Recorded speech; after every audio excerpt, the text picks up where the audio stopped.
The morning sun cast long shadows across the rolling hills of Pine Valley when Sarah Chen first laid eyes on the land that would change everything. 25 years had passed since she'd last stood on this soil, yet every ridge and hollow called to her like an old song half-remembered. The deed clutched in her weathered hands told a story of inheritance, of a grandfather's final gift that had taken decades to find its way home. What she hadn't expected was the sprawling subdivision that now covered her. Family's ancestral ranch, 98. Pristine houses sat arranged in perfect rows across what had once been her grandfather's cattle pasture. Manicured lawns stretched like green carpets between cookie-cutter homes, their beige and cream facades gleaming under the Colorado sun. At the entrance, a brass sign proclaimed Meadowbrook Estates, a planned community, complete with an ornate gate and a guardhouse that looked more suited to a country club than a residential development. Sarah's heart hammered against her ribs.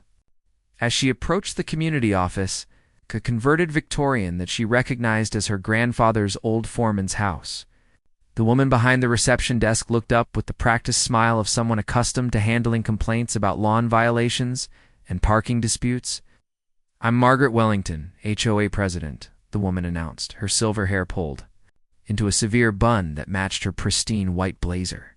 Her pale blue eyes swept over Sarah with obvious disapproval, taking in the dusty jeans and well-worn boots that spoke of a life lived far from suburban conformity. "If you're here about joining our community, I should mention that our approval process is quite selective." Sarah placed the deed on the polished mahogany desk with trembling fingers. "Actually, Mrs. Wellington, I think there's been a mistake. According to this document, you've built your entire development on my land." Margaret's laugh was sharp as winter wind. That's impossible. Meadowbrook Estates was properly surveyed and permitted through all appropriate channels.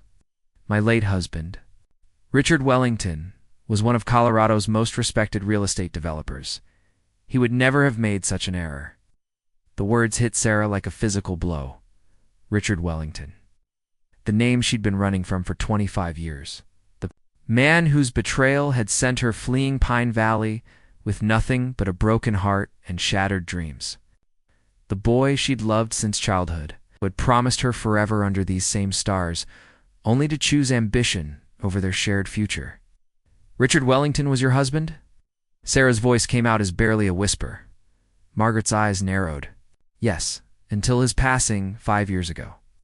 We built this community together as his final legacy. Now, if you'll excuse me, I have a board meeting." "I'm Sarah Chen," she interrupted, watching recognition flicker across Margaret's face like lightning before clouds. Sarah Chen Morrison now. Richard knew this land. I knew every acre of it. "Because he grew up here with me?" The color drained from Margaret's perfectly made-up face.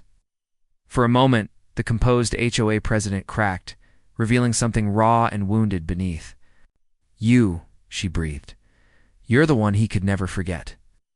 The silence stretched between them, heavy with decades of unspoken truths. Outside, the sounds of suburban life continued, children playing in backyards, lawnmowers humming their mechanical songs, dogs barking at delivery trucks. But inside the small office, time seemed suspended. Caught between past and present like a moth in amber, Sarah had imagined this moment countless times during her years in Seattle, where she'd built a successful architectural practice designing sustainable homes that honored the land they sat upon.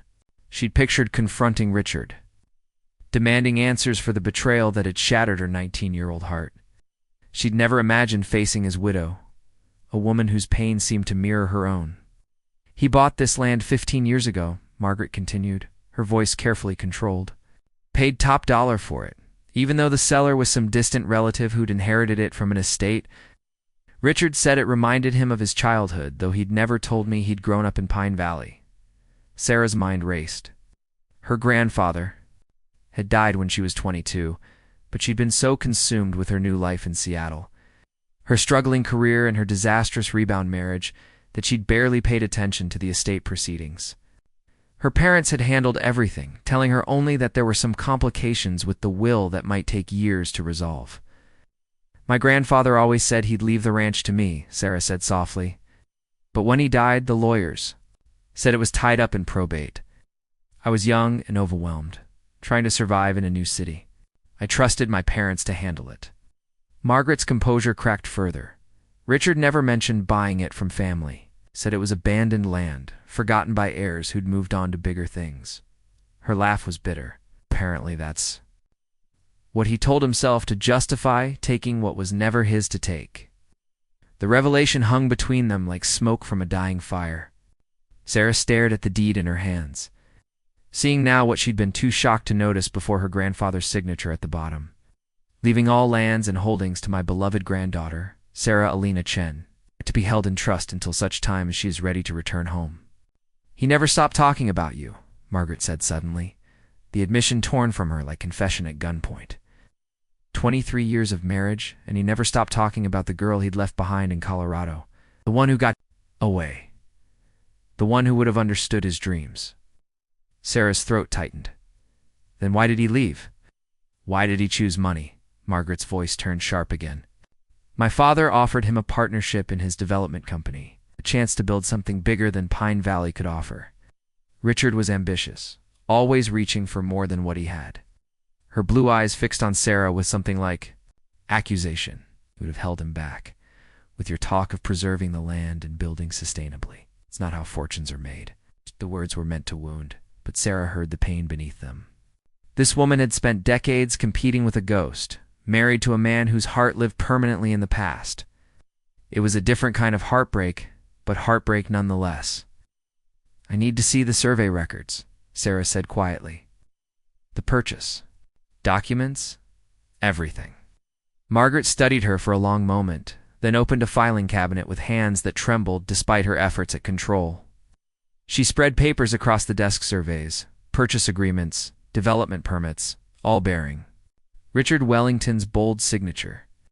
He paid $3 million for this land, Margaret said. Every penny of his inheritance from his father, plus loans that took us years to pay off. This development represents our entire life's work. Sarah traced the property lines on the survey map, her heart sinking as she recognized the familiar boundaries. Every fence post, every creek bed, every stand of aspen trees that had sheltered her childhood adventures. It was all here, all documented in clinical legal language that reduced a lifetime of memories to mere acreage. The sale was illegal, she said finally. Whoever sold this to Richard didn't have the right. The land was already willed to me. That's impossible, Margaret protested, but her voice lacked conviction. Richard was careful about these things. He always said due diligence was everything in real estate. Sarah pulled out her phone, scrolling through the contacts until she found the estate attorney, who had finally tracked her down after years of searching. My parents never told him where I was, she explained as she dialed. They thought I was better off forgetting Pine Valley, starting fresh. The estate has been looking for me for 15 years. The conversation with the attorney was brief and devastating. Yes, the sale had been fraudulent. A distant cousin had forged documents, sold land that wasn't his to sell, then disappeared with the money. The estate had been fighting the fraud in court for years, but without Sarah to claim her inheritance. Their hands had been tied. Margaret sank into her chair as if the weight of the revelation had physically pressed her down. Richard didn't know, she whispered. He couldn't have known. He was many things, but he wasn't a thief. No, Sarah agreed softly. He was just a man who convinced himself that wanting something badly enough made it right to take it. The office fell silent again, both women lost in their own thoughts. Outside, the afternoon was growing long, painting the suburban streets in shades of gold and amber that reminded Sarah powerfully of autumn evenings on the ranch. She could almost hear her grandfather's voice calling her in for supper. Could you almost smell the wood smoke from the old stone fireplace that had warmed generations of her family? What happens now? Margaret asked, her composure finally crumbling completely. Tears tracked down her cheeks, cutting channels through her carefully applied makeup. This development is my home. It's where I buried my husband, where I've built a life. These families, they've invested everything in their homes here. Sarah looked out the window at the neat rows of houses, each one representing someone's dream of security and belonging. Children's bicycles scattered across driveways, Gardens lovingly tended by hands that had never known this land as anything but suburbia. Lives built in good faith on stolen ground. "I don't know," she admitted. "I need time to think." She left Margaret with copies of the legal documents and a promise to return the next day. The drive back to her hotel room in town gave her time to process the magnitude of what she'd discovered. She wasn't just the rightful owner of a piece of land. She was the rightful owner of an entire community, complete with infrastructure worth millions of dollars and 98 families who had no idea their homes sat on contested ground. That evening, she walked the perimeter of Meadowbrook Estates as the sun painted the sky in shades of rose and gold. The development was undeniably beautiful in its own way, with careful landscaping and architectural details that spoke of quality construction. But it was beautiful the way a museum display was beautiful, perfect and pristine, and utterly lifeless compared to the wild, breathing landscape she remembered from her childhood. She found herself standing at the back fence, looking out over the valley that stretched beyond the development's borders. Here at least the land remained unchanged. Rolling hills covered in native grasses swayed in the evening breeze, and the distant mountains stood sentinel against the darkening sky. This was the view she remembered from her grandfather's kitchen window, the vista that had shaped her understanding of home. Sarah. She turned to find a woman approaching from one of the backyard gates. Late 40s, with graying brown hair pulled back in a simple ponytail and kind eyes that crinkled at the corners from years of laughter and worry.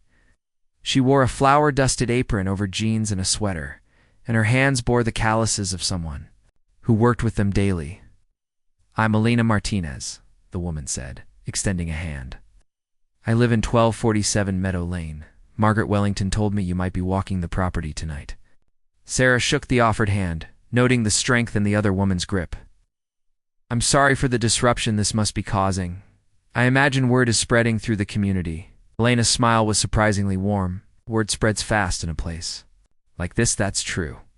But I wanted to meet you before you formed all your opinions based on what Margaret might have told you about us. She actually didn't say much about the residents, Sarah admitted.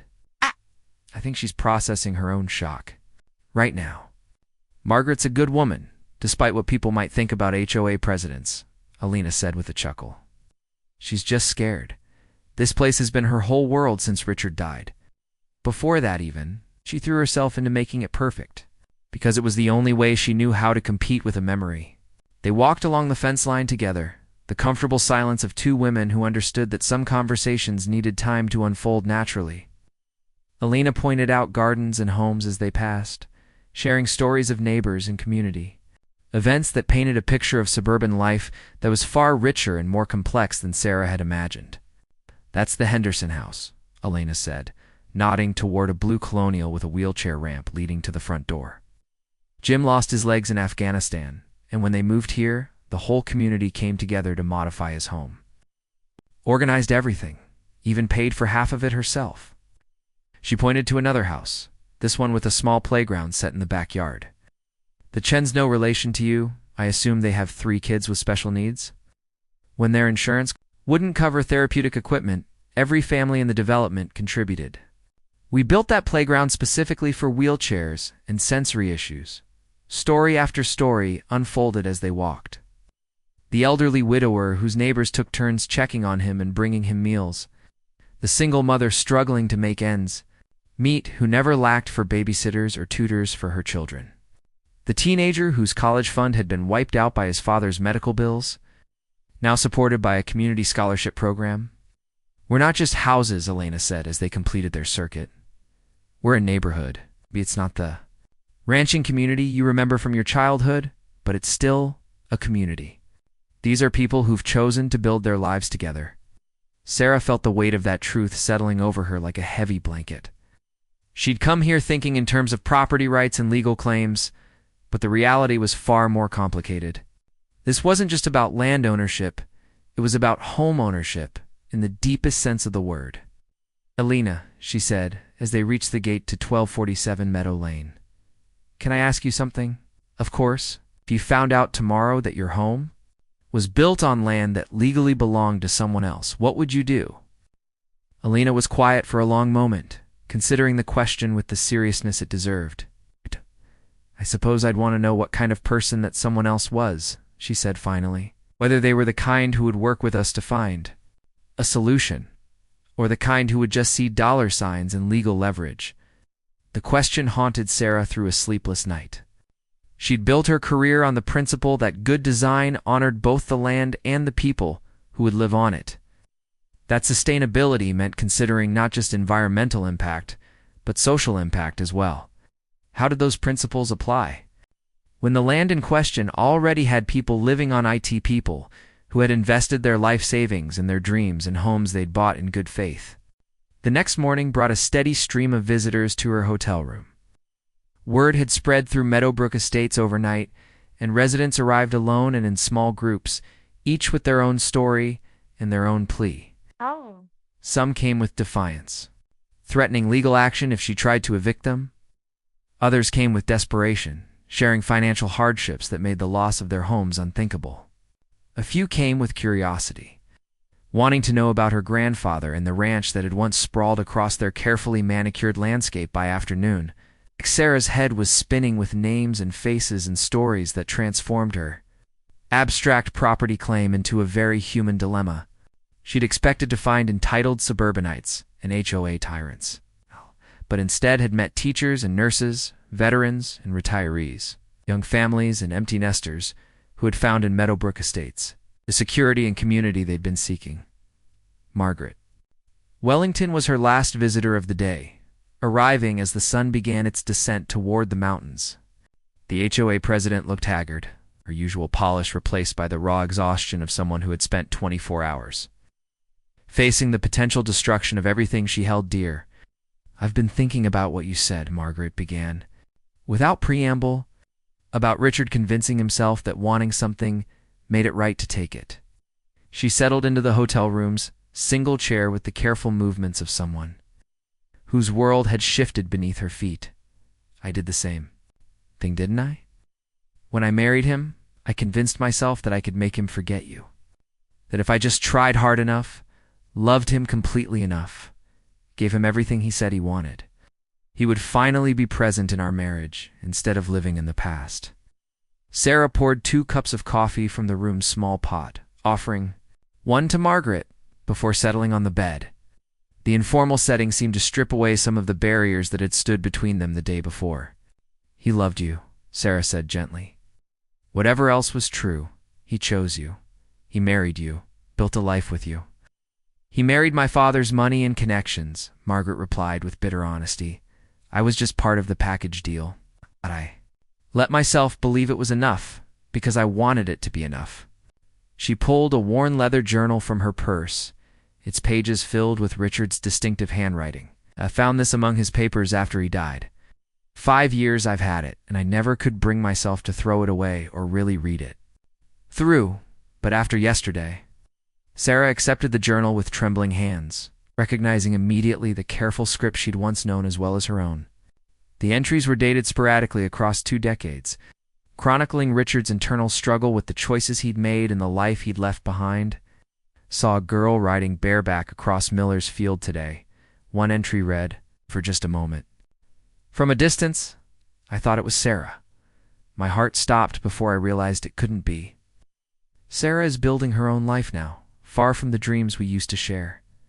I hope she's happy. I hope she's found what I couldn't give her."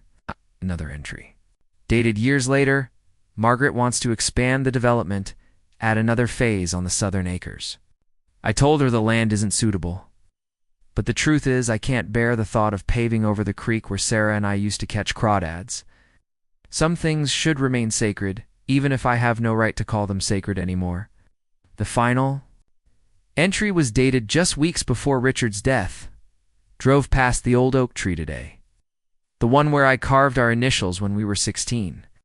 Someone has been maintaining the fence around it, keeping it clear of brush. I wonder if Sarah ever thinks of that summer when we planned to build our house in its shade.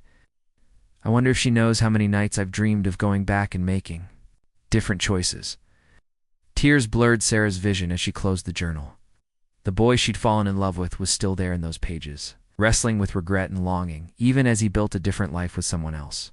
It didn't excuse the choices he'd made, but it revealed the cost he'd paid for making them. "He never stopped loving you," Margaret said quietly. "I never stopped knowing it. That's what made this development so important to meet, was the only place he'd ever been truly happy. Even if that happiness was tied to losing you." Sarah set the journal aside and looked out the hotel window at the mountains that had watched over countless generations of her family. "What kind of man was he, Margaret? Apart from us. What kind of husband was he?" Driven Margaret answered. "Without hesitation, sometimes ruthlessly so, but also generous when it mattered. He paid for Alina Martinez's son to go to college when the family couldn't afford it, quietly covered medical bills for families who were struggling. He never let anyone in the development go without heat in winter or repairs they couldn't afford." She paused, considering. "I think he was trying to earn forgiveness from a God who wasn't listening. Or maybe from a girl who was no longer there.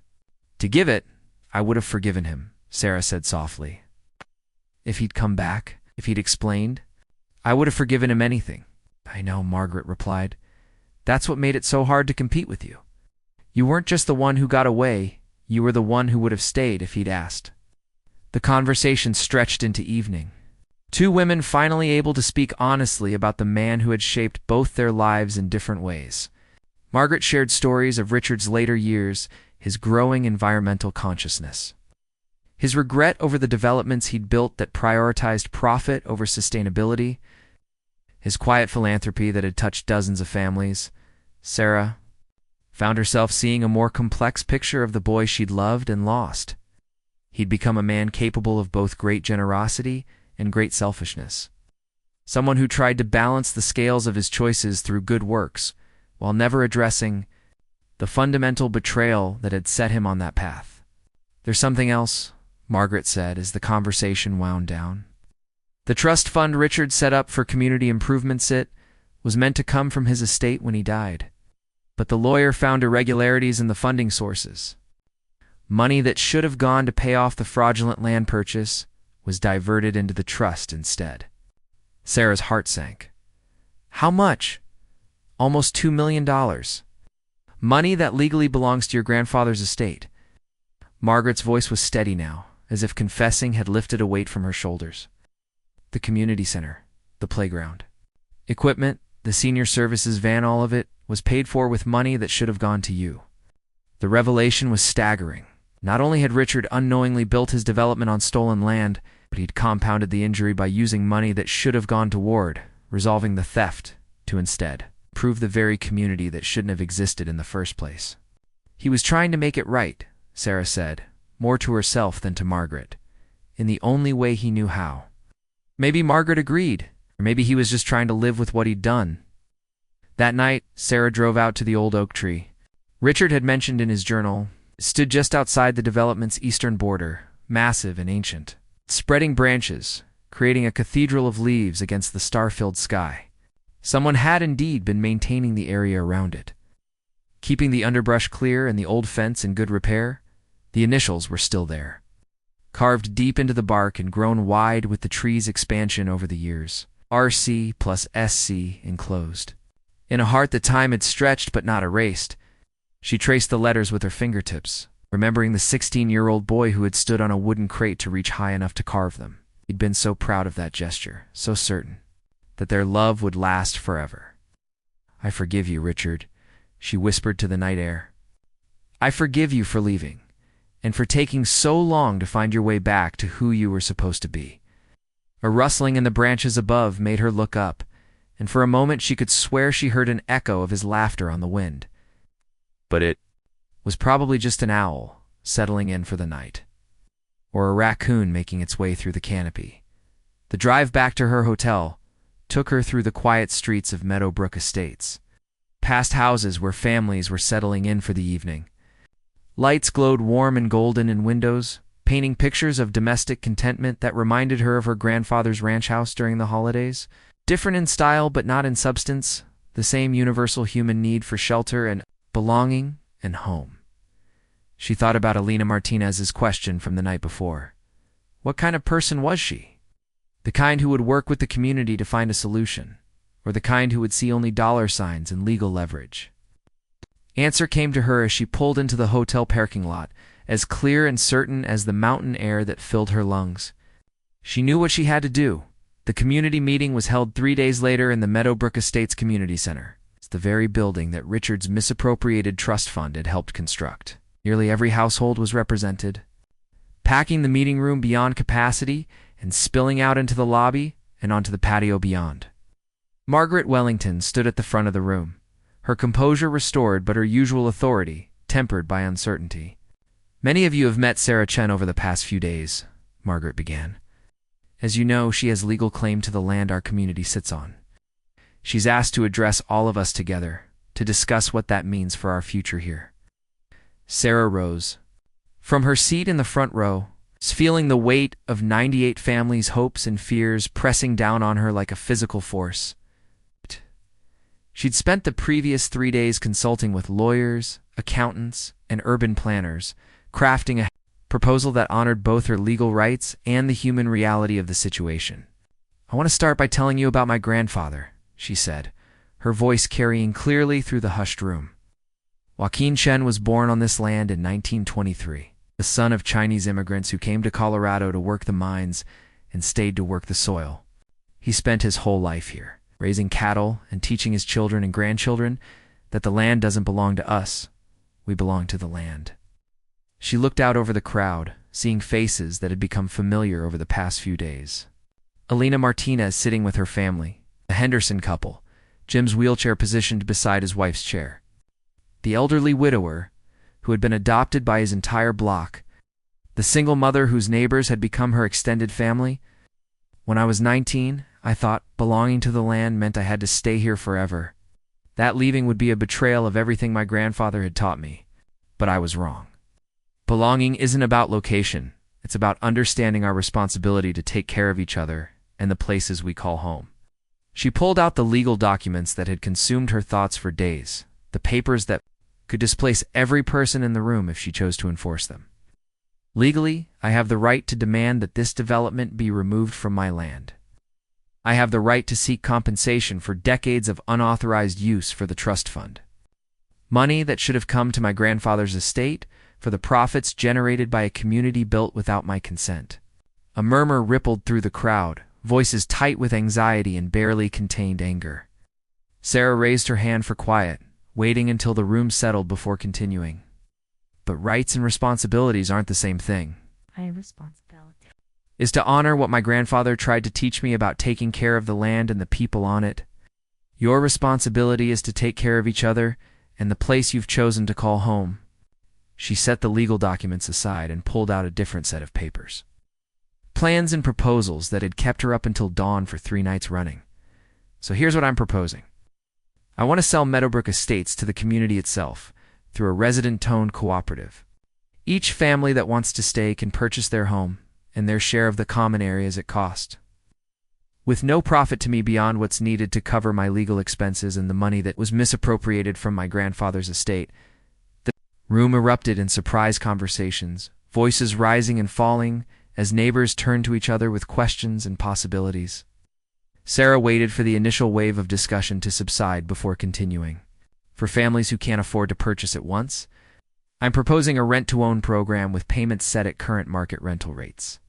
The community trust fund that Richard established will be restored with proper funding to continue its work, and the undeveloped portions of the property will be placed in a conservation easement to ensure they remain open space in perpetuity." Alina Martinez was the first to stand. "What about you? Where do you fit into all of this?" Sarah smiled, feeling a lightness in her chest that she hadn't experienced since she was 19 years old.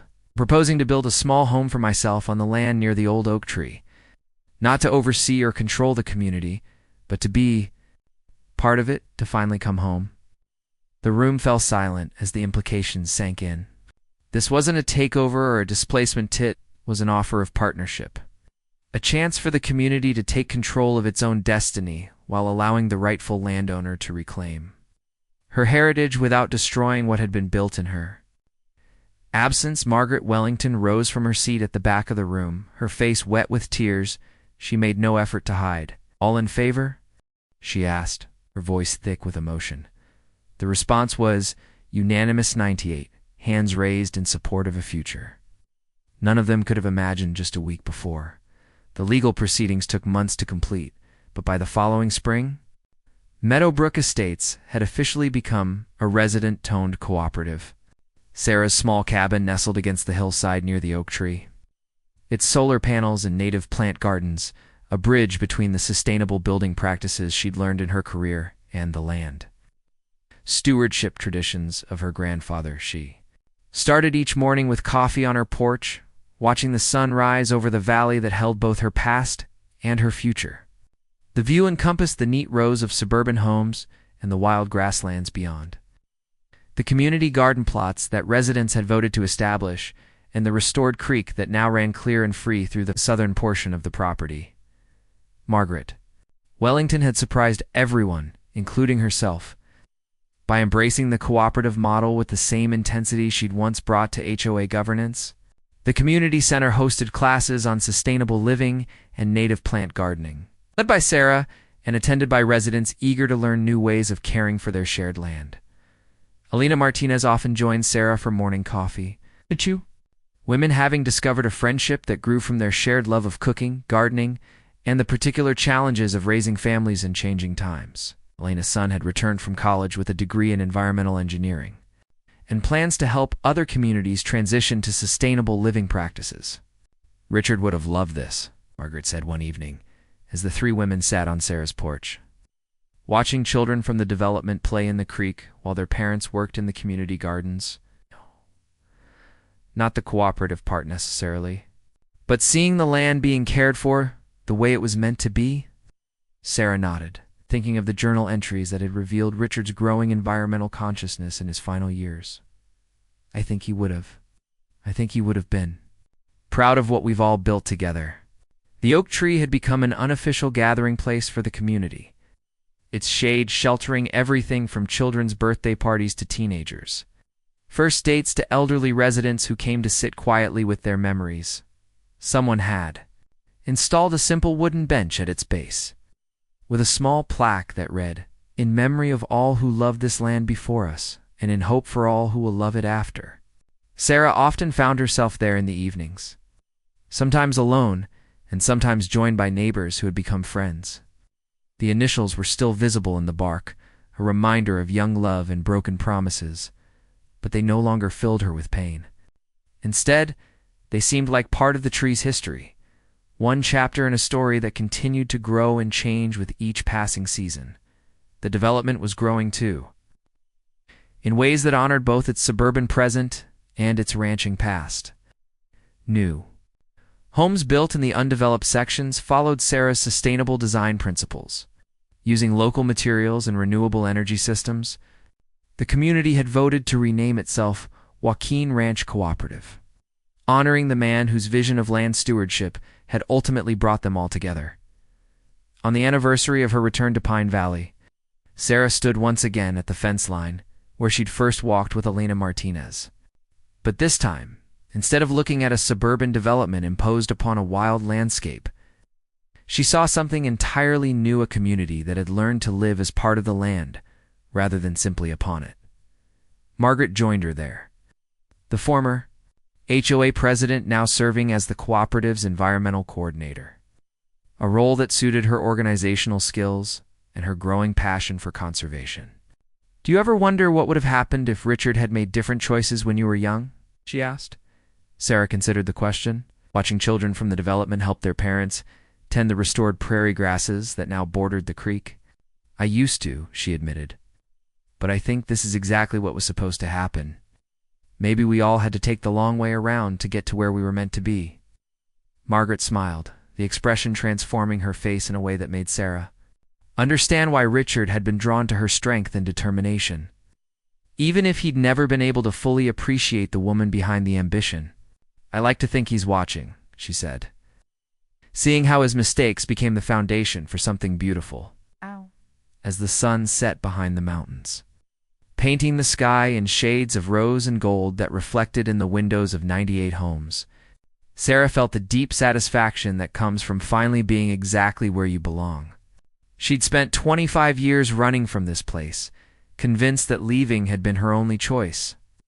But sometimes the bravest thing you can do is come home not to the place you left behind, but to the place that's been waiting for you too. Help it become what it was always meant to be. The land stretched out before them, no longer divided between past and present, between conservation and community, between what was lost and what was found.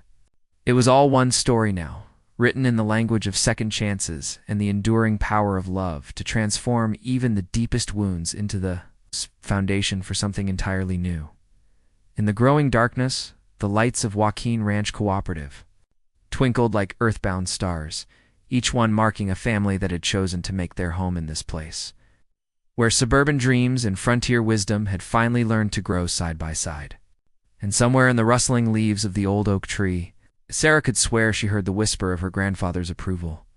Carried on the wind that had blessed this valley for generations beyond counting, the girl who had left Pine Valley, with a broken heart, had returned as a woman who understood that some things are worth the long journey home. Love, forgiveness, redemption, the endless possibility that tomorrow might bring the chance to build something beautiful from the ashes of yesterday's mistakes. These were the gifts that waited under the vast Colorado sky, patient as the mountains and enduring as the land itself.